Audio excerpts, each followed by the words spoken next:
a hypothesis has no legs. Lemberg inferred that there exists also a critical period for learning a second language. He believed that young learners possess better language learning capacity than old learners. After puberty, the capacity for language learning will decline. However, there is no actual proof presented in Lemberg's literature to buttress the inference about the existence of a critical period in the learning of a second language.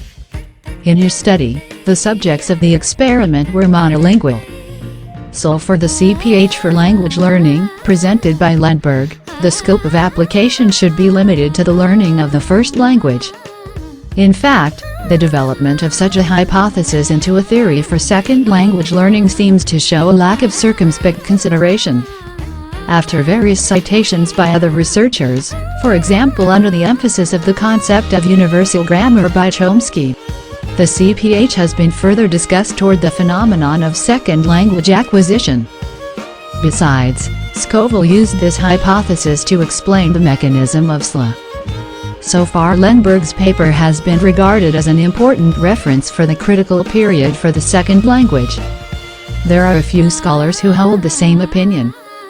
In 1959, neurophysiologists Penfield and Roberts proposed, from the perspective of brain plasticity, that the best age to learn a second language is before 10 years old. The findings of Bickerton and Co-Peters also tend to support the idea that a critical period for language learning exists.